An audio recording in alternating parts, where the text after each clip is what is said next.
नमस्कार दोस्तों, मैं हूं डॉक्टर सुनील। दोस्तों आज हम लोग बात करने वाले हैं पैप स्मीयर के बारे में। दोस्तों इस वीडियो को मैंने 4 पार्ट में डिवाइड किया गया है। नंबर 1 हो गया कि पैप स्मीयर टेस्ट क्यों कराया जाता है। नंबर 2 हो गया पैप टेस्ट क्या है। दोस्तों नंबर 3 इसको कब कराना चाहिए, किस एज ग्रुप में। और नंबर 4 इसको कराने से पहले क्या तैयारी करनी चाहिए। तो चलिए नंबर 1 शुरू करते हैं कि पैप स्मीयर टेस्ट क्यों कराया जाता है। तो दोस्तों पैप स्मीयर टेस्ट की जाँच बच्चेदानी के मुँह के कैंसर या उसको सर्विक्स बोलते हैं, सर्विक्स के कैंसर का शुरुआती स्तर का पता लगाने के लिए या शुरुआत में उसका पता लगाने के लिए ये टेस्ट कराया जाता है। इस समय हिंदुस्तान के पूरे वर्ल्ड में सर्वाइकल कैंसर के केसेस बहुत तेज़ी से बढ़ रहे हैं। WHO के एक आंकड़े के अनुसार सर्वाइकल कैंसर या HPV ह्यूमन पैपिलोमा वायरस से रिलेटेड बीमारी से या यूँ कहें कि सर्वाइकल कैंसर की वजह से हर 8 मिनट में एक महिला की मृत्यु हो जाती है।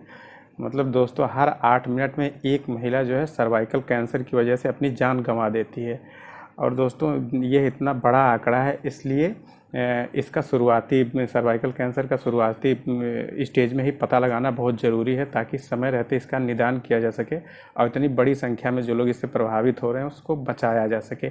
इसलिए जो है पैप स्मीयर टेस्ट बहुत आवश्यक हो जाता है। ये हर महिला को कराना चाहिए। अपने जो है अभी मैं बताऊंगा किस एज ग्रुप में कितनी कितनी ड्यूरेशन पे कराना चाहिए।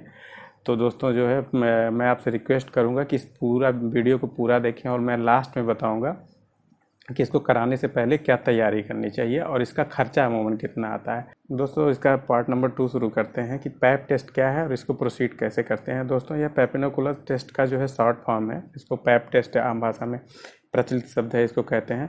दोस्तों इसमें डॉक्टर या टेक्नीशियन द्वारा एक स्पेकुलम के माध्यम से फीमेल का जो विजाइनल वाल है उसको फैलाया जाता है और उसके स्पेकुलम के बीच से एक आयुर स्पैचुला करके एक लकड़ी का ऑपरेटस होता है, मुख्यतः उसी से करते हैं। लेकिन आजकल अभी मॉडर्न इस टाइम पे सर्वाइकल ब्रश भी इस्तेमाल में आने लगा है, ज़्यादातर बहुतायत इस्तेमाल में आने लगा है। एक प्लास्टिक का एक सर्वाइकल ब्रश होता है, उससे जो है बच्चेदानी के मुंह से सर्विक्स से कुछ जो है सेल उसके क्यूरेट करके निकालते हैं और उसको एक स्लाइड पे फैलाया जाता है।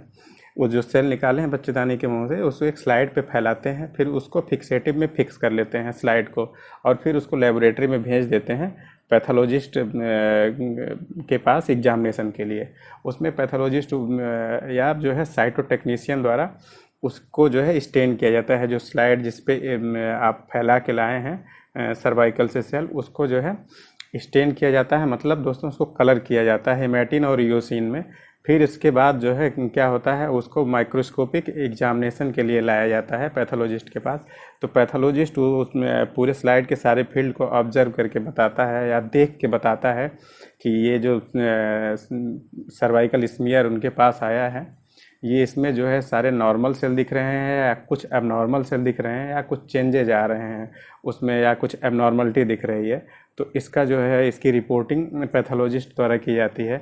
इसमें कई तरीके की रिपोर्ट आ सकती है, नॉर्मल आ सकती है, एबनॉर्मल आ सकती है, दोनों के बीच की आ सकती है। दोस्तों इसकी रिपोर्टिंग के लिए एक मेथड है बेथेस्डा सिस्टम 2000 का इस्तेमाल किया जाता है। मैं आपको कुछ इसके रिपोर्ट का नॉर्मल रिपोर्ट का फॉर्म बता दे रहा हूँ। दोस्तों कई बार पैप स्मीयर टेस्ट में HPV के संक्रमण का भी पता चलता है। HPV जैसा कि मैंने पहले जिक्र भी में किया था, HPV मतलब ह्यूमन पैपिलोमा वायरस। दोस्तों ये ह्यूमन पैपिलोमा वायरस महिलाओं में सर्वाइकल कैंसर का सबसे बड़ा कारण है। लगभग 90% सर्वाइकल कैंसर के केसेज में HPV का संक्रमण देखा गया है। तो इस पर एक मैंने आपको सेपरेट वीडियो बना के दूंगा HPV का, क्योंकि ये बड़ा मैटर है। इसका वैक्सीनेशन भी होता है महिलाओं में, तो इस पर मैं इसके बाद एक नेक्स्ट वीडियो बनाऊँगा HPV पे।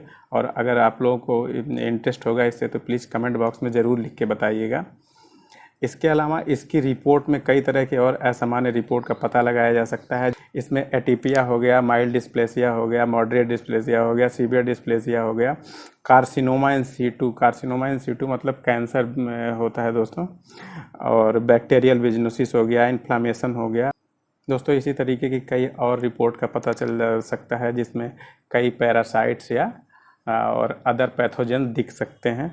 तो ये भी जो है इसी सर्वाइकल स्मीयर में ही रिपोर्ट कर लिया जाता है। दोस्तों ये हो गया कि पैप टेस्ट क्या होता है, इसको मैंने शार्ट में आपको सिंपल भाषा में बताने की कोशिश की। अब इसका पॉइंट नंबर 3 आता है कि ये कब कराना चाहिए। दोस्तों जो भी महिला जिसकी भी उम्र 21 से 65 के बीच में है, 21 साल से 65 साल के बीच में है, उसको मिनिमम साल में एक बार या मैक्सिमम 3 साल में एक बार उसको जो है अपना सर्वाइकल की जो है स्क्रीनिंग करवानी चाहिए। मतलब दोस्तों उसको पैप स्मीयर की जांच या तो एक साल में कम से कम एक साल में एक बार, मैक्सिमम ज़्यादा से ज़्यादा 3 साल में एक बार तो ज़रूर करानी चाहिए। और अगर महिला की उम्र जो है 65 साल से अधिक है या उसको जो है पुराना कोई उसकी एबनॉर्मल रिपोर्ट की कोई हिस्ट्री नहीं है, तो उसको जो है 65 साल से अगर आपकी उम्र अधिक है और पहले आपका कोई टेस्ट सर्वाइकल स्मीयर का कोई टेस्ट या कोई बायोप्सी का टेस्ट अब नॉर्मल नहीं आया है, तो आपको जो है इसकी ज़रूरत नहीं है। तो दोस्तों ये हो गया कि अगर आपकी उम्र 21 से 65 साल के बीच में है तो आपको हर साल, अगर हर साल नहीं हो सकता है तो मैक्सिमम 3 साल पे एक बार जो है पैप स्मीयर की जांच जरूर करानी चाहिए। तो दोस्तों ये हो गया कि पैप स्मीयर की जांच कब करानी चाहिए। अब हम आपको आखिरी पॉइंट इसका बताते हैं कि यह जांच कराने से पहले क्या तैयारी करनी चाहिए।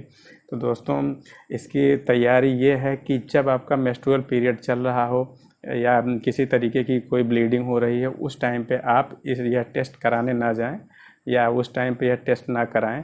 आपका पीरियड जब भी ख़त्म होता है, जैसे मान लीजिए पीरियड आपका 1 तारीख को शुरू हुआ और 7 तारीख को ख़त्म हो रहा है या 6 तारीख को ख़त्म हो रहा है, तो आप 12 या 14 तारीख के आसपास यानी मेंस्ट्रुअल पीरियड ख़त्म होने के 4 से 5 दिन बाद आप इस टेस्ट के लिए जा सकते हैं। और दोस्तों लास्ट में मैं बता दूं आपको कि इसके खर्चे कितने आते हैं। तो दोस्तों अलग आपके लोकेशन के हिसाब से, अलग अलग लोकेशन, अलग अलग सिटी के हिसाब से या हॉस्पिटल की कैटेगरी के हिसाब से इसके चार्जेज अलग अलग हो सकते हैं, लेकिन अमूमन इसके टेस्ट का रेट 1000 से 2500 के बीच हो सकता है। और इसके रिपोर्टिंग टाइम ड्यूरेशन 3 से 8 दिन या 10 दिन के बीच में हो सकता है। तो दोस्तों ये हो गया पैप स्मीयर के बारे में। दोस्तों मैं आपसे रिक्वेस्ट करूंगा कि इस वीडियो को और लोगों के साथ और महिलाओं के साथ शेयर करें ताकि जो है वो अपने हेल्थ को लेके अवेयर हो सकें। इसी के साथ ख़त्म करते हैं। धन्यवाद। जय हिंद।